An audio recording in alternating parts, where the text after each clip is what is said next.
June 11, 1944. 0220 hours. North of the Vire River, Normandy. A wet sheet of fog clung to the hedgerows and pressed against the narrow farm lanes that cut through the battered countryside. The night had no horizon. The sky and the ground blended into one dim mass. Patrols across the sector moved slowly, unsure of every step.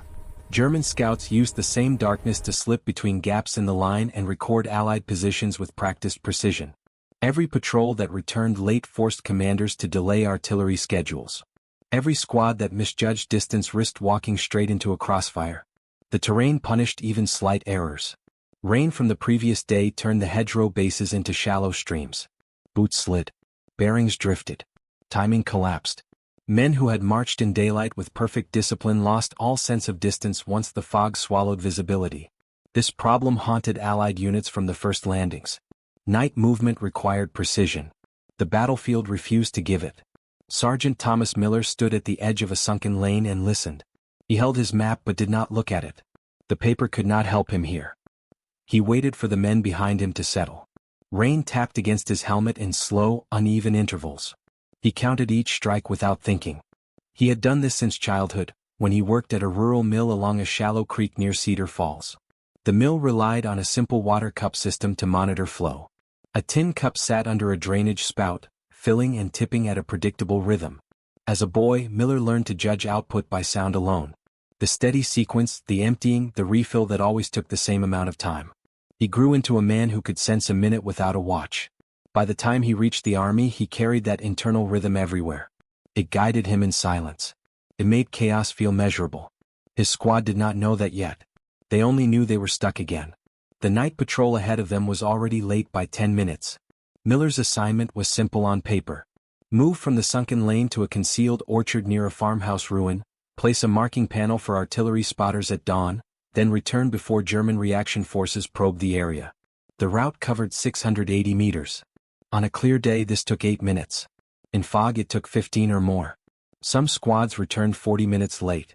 One wandered nearly a kilometer off course and triggered a flare trap. No officer blamed the patrols. The darkness hit every landmark. Timing failed before direction did. Miller crouched and pressed his hand against the damp earth. He listened again. Rain fell through the hedges in irregular patterns. Drops hit leaves, then soil, then the steel rim of his squad's ration tin someone had left near their packs. The faint metallic tick carried through the lane. The pattern repeated with a strange steadiness, even though the drops were uneven. The tin was small and shallow. Water collected fast, tipped, emptied and reset. The sound created a cycle. Miller let his breathing settle with it. The rhythm took shape. He realized it matched a pace he could walk without losing stride. He rose and walked back to his men. Corporal Avery looked up first. The squad sat in a loose crouch, helmets low, rifles pointed toward the hedges, each man waiting for a signal that would not come from command. Miller studied them. These men had marched through artillery barrages. They had crossed open fields under MG fire. Yet a night patrol in fog shook them more than gunfire. They feared losing direction. They feared being late. They feared the unknown ahead. Miller spoke quietly so sound would not carry. He told them they were changing how they moved. He told them to match his step count. Not the official count. His count. He told them to breathe with the rhythm he would set. He gave no long explanation. He observed their reactions. Confusion. Doubt. A few smirks. Patrol leaders who used experimental methods earned quick reputations. Miller did not care. He needed results. He needed a method the fog could not break. Avery frowned. Step counting worked in training but failed in real patrols. Mud altered stride. Fear rushed movement. Exhaustion slowed it. Men lost focus. Miller knew all of this. He also knew that the army treated distance as a measurable fact, not a felt one. The official manuals used map scales and compass bearings. They assumed ideal conditions. The jungles in the Pacific and the hedgerows in Normandy ignored every ideal. Soldiers needed something internal, not external. Something no fog could hide. Miller tapped the side of his helmet with 2 fingers at the exact interval of the tin cup's rhythm. Tup, tup, tup. He let it continue until they recognized the pattern. Then he told them to walk in that tempo, no faster, no slower. He instructed them to keep stride length consistent. He told them he would measure 680 meters inside that rhythm. The squad exchanged glances again. No one believed such precision was possible in this darkness. But they trusted Miller. He never raised his voice. He never panicked. He never rushed a decision. They followed his lead. They formed a single file. Miller stepped into the fog first. The hedgerows closed behind them. The world returned to darkness. Rain hit branches above and landed softly across their helmets. Miller set the pace. Each step landed in perfect sequence. The rhythm became a moving anchor. Every man matched it without meaning to. Their breathing fell into alignment. Their footfalls produced a quiet, steady pattern. The squad felt the difference immediately. Direction still depended on Miller's compass. But timing, distance, and stride felt stable for the first time in days. No one drifted forward or lagged behind. No one broke cadence. They reached the first junction in the lane. Miller raised a clenched fist. The column froze. He counted the interval. He confirmed their position by memory. They turned left. The fog thinned for a moment, then closed again. The squad moved on. Their fear eased. The tempo kept them grounded. It gave them an internal map the night could not erase. This was the first patrol where Miller used the rhythm fully. Command had dismissed earlier hints he mentioned in briefings. They called it too abstract. They preferred instruments. They did not see the battlefield he saw. They did not hear the timing he heard. The fog stripped men of certainty. Miller rebuilt it one step at a time. The squad advanced deeper into the hedgerow network, still locked into the rhythm Miller maintained. The terrain tightened around them. The earthen walls on each side rose waist-high, packed with centuries of roots and layered soil. The men usually stumbled here, slowed by uneven footing and the claustrophobic silence that accompanied thick fog, but now their movement stayed controlled. The cadence acted like a quiet guide. No one broke rank. No one drifted. Even the newest private, still trembling from his first week in combat, kept steady. Miller watched this from the corner of his vision. The method worked better than he had predicted. The rhythm neutralized panic. It replaced the usual scattered pace with a single shared beat. The squad reached a narrow bend, one that often caused units to overstep and lose count. The ground sloped gently downward. Mud pooled along the inner curve. This spot had ruined countless patrol timings. When men adjusted their stride to avoid slipping, their steps became unpredictable. Command treated this problem as an unavoidable hazard. Miller refused that idea. He continued the rhythm without any shift in tempo. The men followed, adjusting weight but not timing. They moved like a single piece of machinery through terrain designed to confuse them. The fog thickened into a milky wall. Their world shrank to arm's length, yet they stayed aligned. Miller remembered walking creek banks in Iowa before dawn. He remembered how the mill only produced clean flour if the water flow matched precise timing. A few seconds too fast or slow caused clumps that ruined entire batches. He learned to rely on rhythm when visibility was low. Early mornings, dense mist rose from the creek and erased the wheel entirely. Only the sound of the drip into the tin cup let him confirm the flow had not shifted. That memory guided him now. Soldiers needed a rhythm that existed inside them. Darkness could not touch it. They reached the point where previous patrols had overshot distance by more than 100 meters. A narrow corridor crossed their lane and vanished into thick blackberry growth. Miller halted again. He raised one hand and let the men settle into silence. The fog carried faint movement from somewhere east, maybe a German patrol shifting positions. Nothing clear. Nothing close. He kept his voice low. He told his squad the next segment required exact timing. He instructed them to tighten spacing, reduce noise, and keep the rhythm even softer. Avery repeated the order down the line. Miller resumed the pace. 78 steps. A slight pause on the 79th. That marked the change in elevation. He sensed it through the vibration in his boots. He continued walking, trusting the rhythm rather than sight. The orchard should sit ahead, hidden behind a thin wall of hedges. They needed to place the artillery marking panel before first light. Command relied on precise coordinates for the dawn barrage. If the panel was misplaced, shells would land short. Friendly trenches had already taken losses due to timing errors earlier in the week. Miller refused to add another mistake to the list. The squad stopped when he raised his hand again. He crouched and touched the soil. Damp. Firm. No standing water. They were close. He listened for the faint flutter of leaves disturbed by slight elevation change. There it was. A shift in airflow that marked the boundary into the orchard. He guided the squad forward another 15 measured steps. The hedgerow opened. A faint smell of wet apples carried through the fog. They had reached their location with absolute accuracy. Avery exhaled in relief. He had been timed on this route before. Even experienced squads missed the orchard by wide margins. Miller let the men rest while he placed the marking panel in a shallow depression facing east. He anchored the corners with stones and weighted branches to keep the cloth from fluttering. The panel would reflect the first light of dawn just enough for spotters to see it. He checked the position twice, then rejoined the squad. Their return required the same precision as the approach. German patrols moved frequently before dawn. If the squad returned late, they risked cutting across a route that enemy scouts used. Miller ordered them to form the same file. He set the same rhythm. They retraced the entire path with equal precision.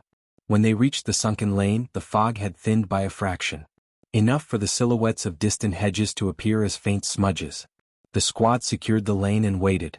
Command expected a 40-minute patrol. Miller returned in 22 minutes, nearly perfect to his internal estimate. Lieutenant Barnes looked stunned when Miller reported completion. Barnes checked his watch twice. He questioned the accuracy of the distance. Miller repeated the details calmly. The orchard, the position, the panel.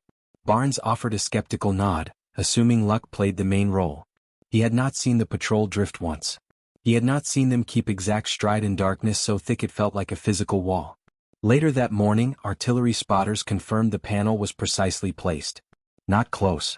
Exact. Shells landed on target with clean dispersion. Barnes gave Miller a quiet glance but made no public comment.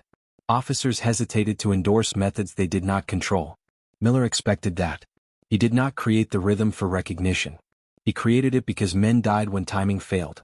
That night, another patrol attempted the same route without Miller's rhythm. They came back late again. They drifted north by over 100 meters, nearly reaching a German forward observation nest. Only a sudden burst of wind exposed an enemy cigarette glow, giving them time to retreat. Barnes began to reconsider. He asked Avery about the patrol. Avery gave a careful explanation. He repeated the steps.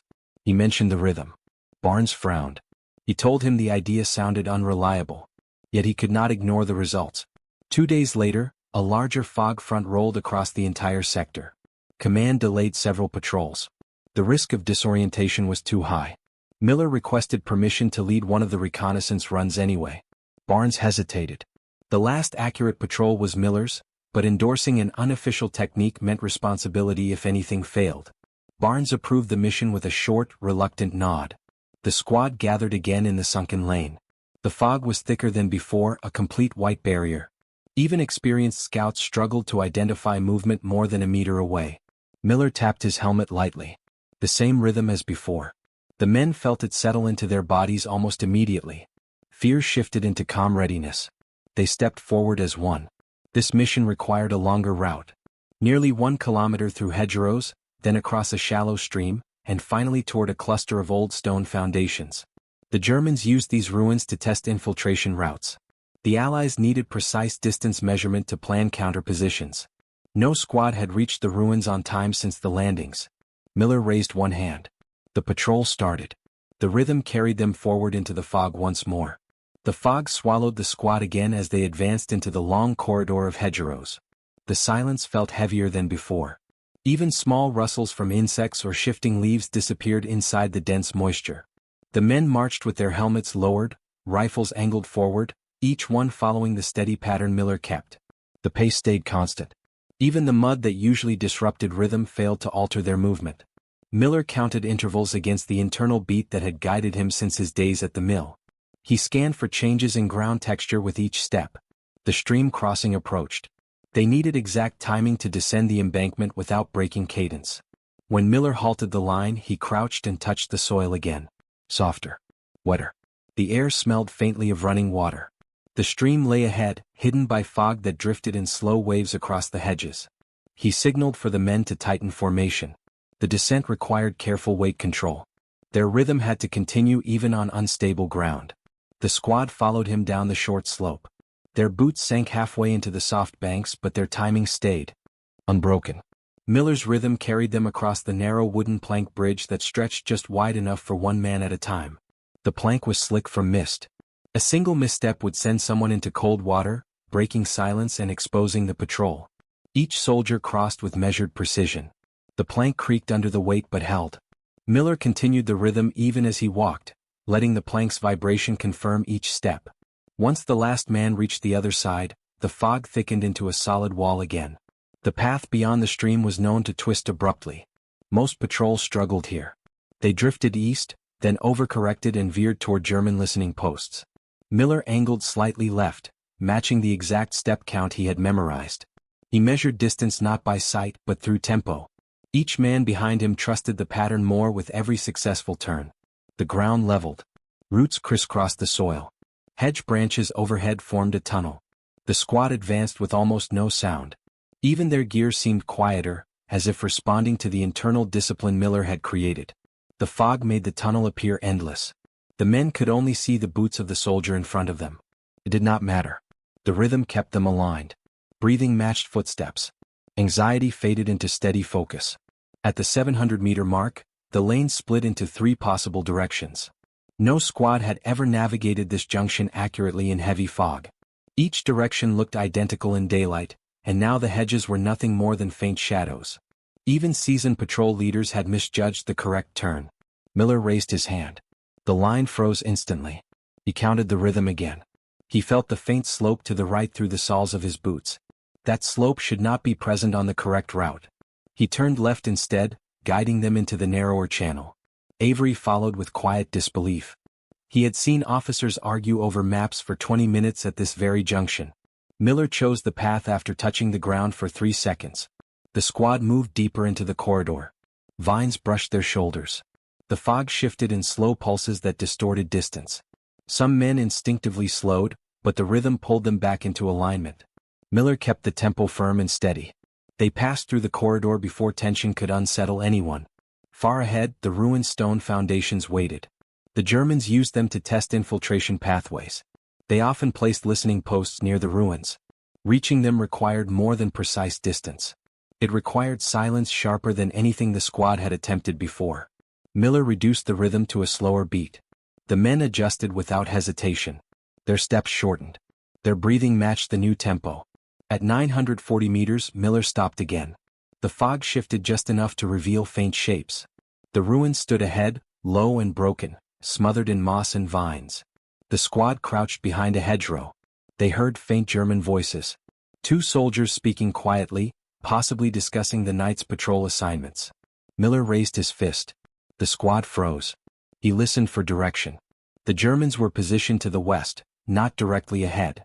That gave the squad a narrow window to proceed.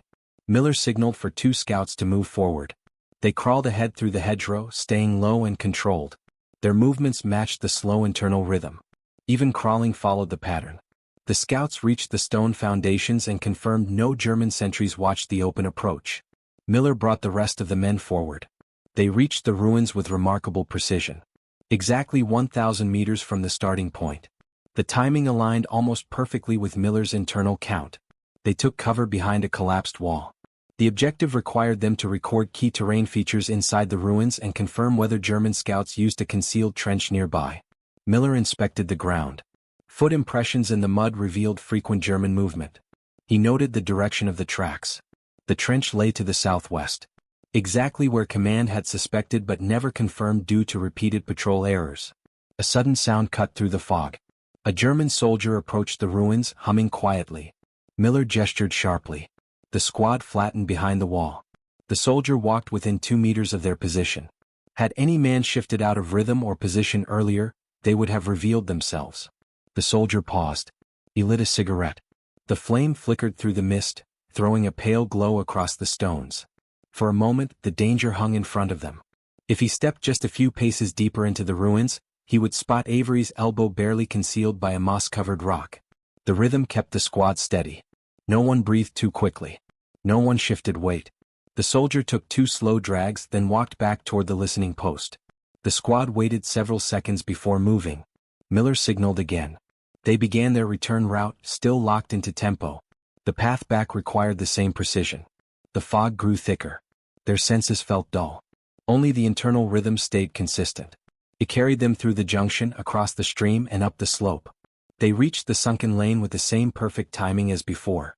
When they emerged from the fog, Barnes stood waiting with a watch in hand. He looked at Miller, then at the men lined behind him. He checked the time again. 27 minutes early. Not late. Early. No patrol had ever completed the full route faster than scheduled, especially not during heavy fog. Barnes understood what this meant. Miller's rhythm worked. Not by chance. Not by luck. By design. Still, Barnes hesitated to endorse it. Doctrine demanded precision instruments. Not an internal beat inspired by a tin cup. But results could not be ignored. Miller had just proven them twice. Barnes summoned Miller to the command tent after the patrol. The canvas walls shook softly from wind pushing through the fields. Lantern light flickered across maps pinned to wooden boards. Officers argued over artillery timetables and casualty projections. Night patrols had become a constant source of delay. Every late return forced revisions. Every deviation disrupted coordination. Barnes stood near a table covered with damp reports, each one documenting failed navigation attempts during fog operations. He read the latest message from the spotter team that confirmed Miller's recordings that the stone foundations were exact. Distances, track directions, enemy movement patterns. All matched intelligence predictions with near-perfect accuracy. He looked at Miller. He wanted an explanation he could write into a report. Something technical. Something official. Miller gave none of that. He described the rhythm. He described timing steps to an internal cycle. Barnes frowned. He called it interesting then unscientific. Miller accepted the criticism. What mattered was that it worked in conditions where instruments failed. Barnes dismissed him after a few moments. He said they would discuss it again after further observation. That meant the method would remain unofficial. The Army needed proof from more than one patrol. Miller returned to his squad without complaint. Word of the rhythm spread through nearby platoons. Soldiers asked Avery what they had done differently. Avery tried to explain without sounding reckless. He described the cadence, the breathing, the focus on internal pacing. Some men laughed. Others dismissed it as superstition. A few were curious. They had been lost in fog before. They knew the helplessness of stepping into darkness without a reliable measure of distance. Those men listened closely. They asked if the rhythm could be taught. Avery told them it required discipline, not talent. 2 nights later, heavy fog rolled across the valley again. German artillery struck outlying positions, forcing Allied patrols to adjust routes. Barnes approached Miller near the supply trucks. He asked if the rhythm could guide a 2-squad recon element. Miller said yes. Barnes approved the mission, though he cautioned that any failure would return them to standard methods. Miller gathered the men, including a second squad unfamiliar with his technique. He explained the pattern. He tapped his helmet softly. The new squad struggled to match the beat at first. Their steps were uneven. Their breathing lacked coordination. Miller corrected them with short instructions. Narrow your stride. Count each step with the rhythm. Do not force the pace. Let it settle into your movement. They trained for 20 minutes along a narrow field path. The new squad slowly aligned. Not perfectly, but enough for Miller to attempt the mission. He led both squads into the fog. The first 100 meters exposed the difference between practice and real conditions. The new squad drifted. Their pace shifted in small, uneven patterns. Miller slowed the tempo slightly. The adjustment helped. The new squad fell into line.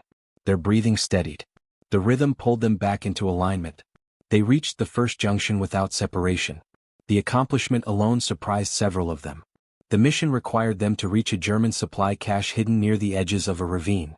Intelligence reports suggested the enemy stored ammunition there for night attacks against nearby positions. To reach it, Miller needed to navigate 2 steep descents, a crossing through tall grass, and a narrow depression that curved unpredictably. Any misjudged step could cause a fall. Any misjudged distance could push the patrol into exposed ground. The fog remained dense. Visibility stayed near zero. They approached the first descent. Miller signaled for silence. He pressed his hand into the soil. Damp. Compressed. He counted the rhythm twice. Then he guided both squads down the slope. Their feet controlled, their timing steady. A few stones shifted under their boots, but no one lost balance. They reached the bottom of the depression. Grass brushed their knees. The fog muted all sound except their measured breaths. At 400 meters, Miller halted again.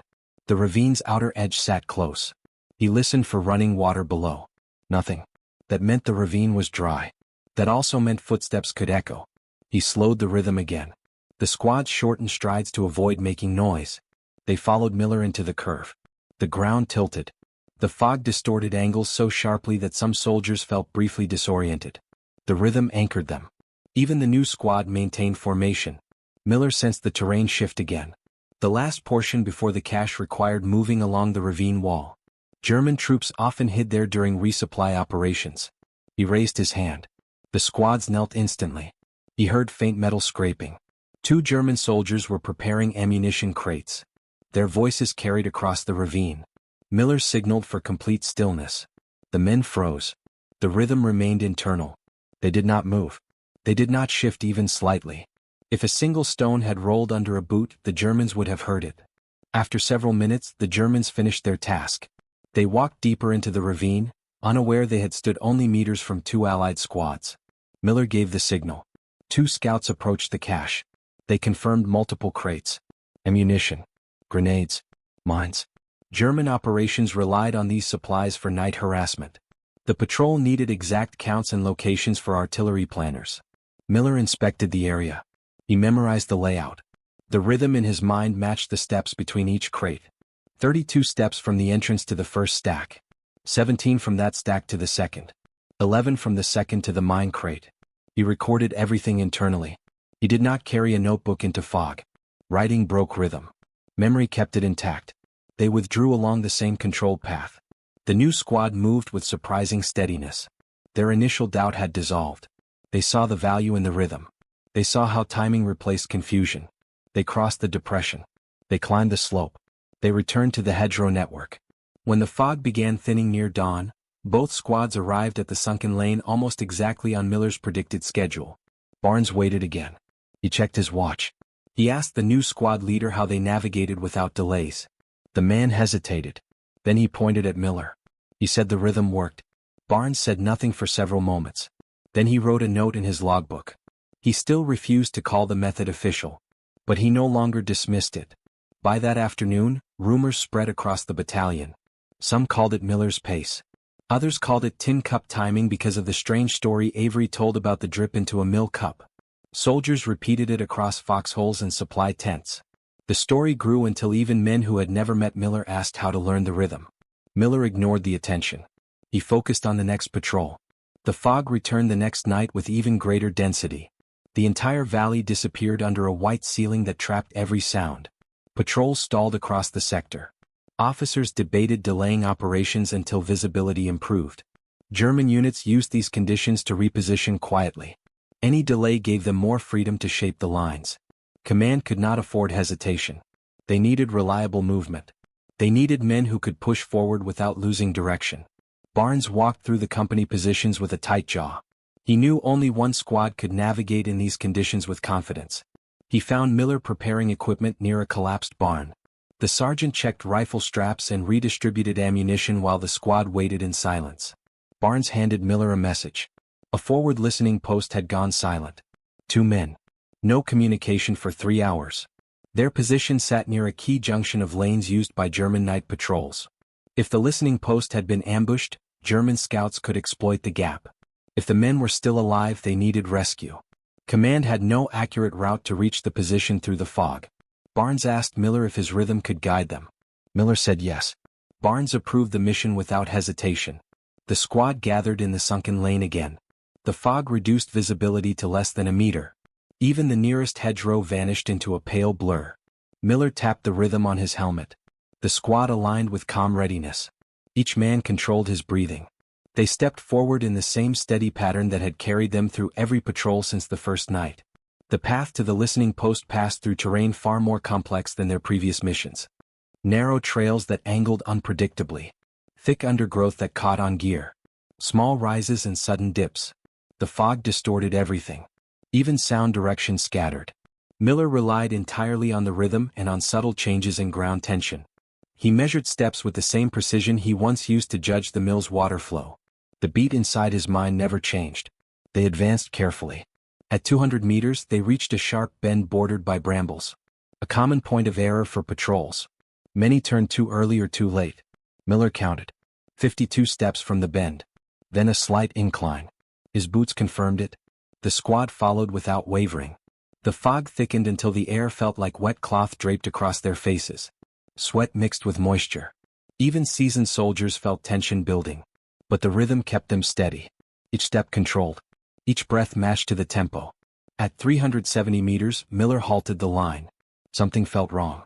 The soil had a compacted feel he had not expected. He crouched and ran his hand across the ground. Tracks fresh. Not Allied. German boots. Several. Passing west to east. He listened. The fog carried no voices. No footsteps. The patrol must have moved earlier. Miller shifted the rhythm slightly, slowing it to reduce noise. The squad adjusted immediately. They had learned to interpret rhythm changes without spoken instruction. They continued forward. At 400 meters, they should have reached a clearing used by Allied spotters. Miller crouched again. The clearing felt too narrow. That meant the squad was drifting north. The fog had masked the slope. Miller adjusted. 5 steps left. 3 steps forward. Resume rhythm. The squad realigned with precision that surprised even the most skeptical among them. They reached the clearing's true edge. Miller found signs of the listening post. A discarded ration tin. A boot impression. Both fresh. Both Allied. The men had been there recently. But something else lay nearby. A scuff mark in the soil. A sign of struggle. Miller raised his hand. The squad knelt instantly. He listened. Faint metal clinking drifted through the fog. German equipment. Possibly rifles being repositioned. They advanced with extreme caution. The ground sloped downward. The fog thickened even more, swallowing movement entirely. Miller felt for landmarks through touch. The soil grew softer. The air colder. They reached a ditch line. This ditch served as a defensive cut for the listening post. The men stationed here would have used it as cover if ambushed. But the ditch was empty. Miller traced boot marks. Chaotic patterns. Signs of a fight. He continued scanning. Then he found something. A torn field jacket scrap caught on a thorn branch. Allied fabric.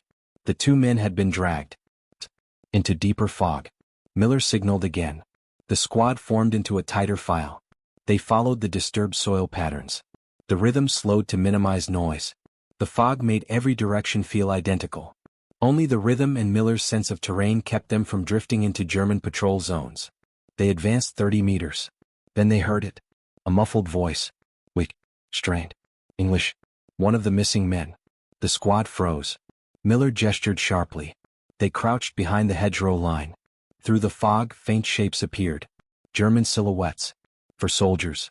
One carried a wounded Allied scout over his shoulder. The other scout lay on the ground, hands bound. Miller assessed the position. The Germans stood near a narrow choke point. A small earthen rise left them partially exposed. The squad could close the distance silently if they maintained rhythm. Miller adjusted the beat again. Slightly faster. A controlled advance. The men followed. They moved through the mist like a single entity. Even the Germans, trained to detect subtle movement, did not notice.